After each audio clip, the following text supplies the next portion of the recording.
ሽማግሌ ለመላክ ቀናት ሲቀሩ ቢሮአችን ሊመረቅ እንዲሁም ስልክ ቤታችን የተከፈተ ያላሰብነው ሀዘን አጋጥሞን ነበር።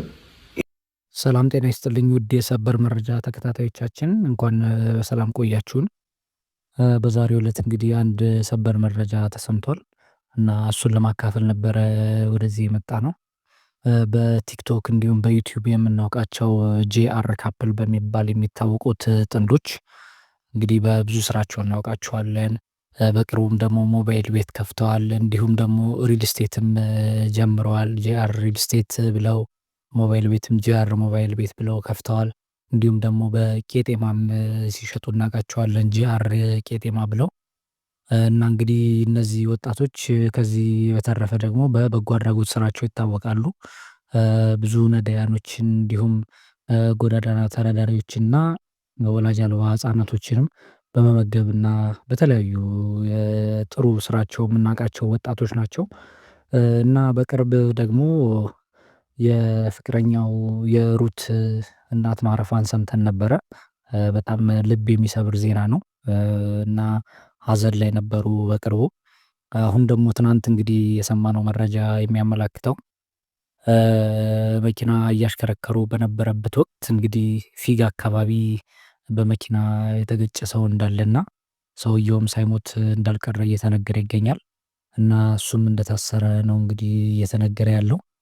እነዚህ ወጣቶች እንግዲህ ሀዘን ላይ ነበረ የሚገኙት እና ሀዘን የተደራረበባቸው ይመስላል። በጣም የሚያሳዝን ነው በእውነቱ የተፈጠረው ነገር። ለሟችም ደግሞ በጣም ከባድ ዜና ነው። ለሟች ቤተሰቦችም እንግዲህ ለሟች ቤተሰቦችም መጽናናትን እንመኛለን። ለእነሱም ደግሞ እንግዲህ ቶሎ እግዚአብሔር እንዲያስፈታው ለእሱም እንግዲህ ጸሎታችንን እናደርሳለን። ፍቅረኛው እንግዲህ እናቷ ሞታ ሀዘን ላይ እንደነበረች ነግሬያችኋለሁ። ከዛ በተጨማሪ ደግሞ አሁን ላይ ደግሞ እንደገና ፍቅረኛዋ ደግሞ ሲያሽከረክር በነበረበት ወቅት ሰው ገጭቶ እንደታሰረ ነው እንግዲህ እየሰማን ያለነው። በጣም አሳዛኝ ዜና ነው እንግዲህ የሰማነው። ለሟች ቤተሰብም መጽናናትን እንመኛለን ለእነሱም እንግዲህ ቀላሉ እንዲያደርግላቸው እንመኛለን። በተለያየ የስራ ዘርፍ የምናውቃቸው ወጣቶች ናቸው። ሶሻል ሚዲያ ኢንፍሉዌንሰር የሚባሉ አይነት ወጣቶች ናቸው። ብዙ ጥሩ ስራዎችን በመስራት የሚታወቁ ወጣቶች ናቸው። እንግዲህ የሰማነው መረጃ ግን በጣም የሚያስደነግጥ መረጃ ነው። እንግዲህ ብዙ ሰው ቲክቶክ ላይ እና ዩቲዩብ ላይ እንደዚህ እየተቀባበለው ይገኛል ይሄን ዜና።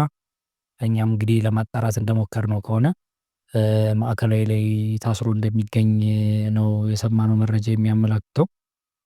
ብዙ ሰዎችም ሌሎች የታሰሩ ቤተሰቦቻቸውን ሊጠይቁ በሄዱበት ሰዓት እዛ ታስሮ እንዳዩት እሷም ደግሞ ልትጠይቅ ሄዳ በነበረበት ሰዓት እንደታየ ነው እንግዲህ እየተነገረ ያለው። ሶሻል ሚዲያቸውም እንግዲህ አክቲቭ ከሆነ ትንሽ ቀን ቆይቷል። ሶሻል ሚዲያ ላይ ፖስት ካደረጉ እንግዲህ ወደ 10 ቀናት የሚሆኑ ተቆጥረዋል። ስለዚህ እንግዲህ የሆነ ነገር እንደተፈጠረ እየተነገረ ይገኛል። በጣም አሳዛኝ ዜና ነው። ለሟች ቤተሰቦችም በጣም የሚያሳዝን ዜና ነው። እንግዲህ እውነታውን ደግሞ በደንብ እያረጋገጥን አዳዲስ ነገር ሲኖር የምናሳውቃችሁ ይሆናል።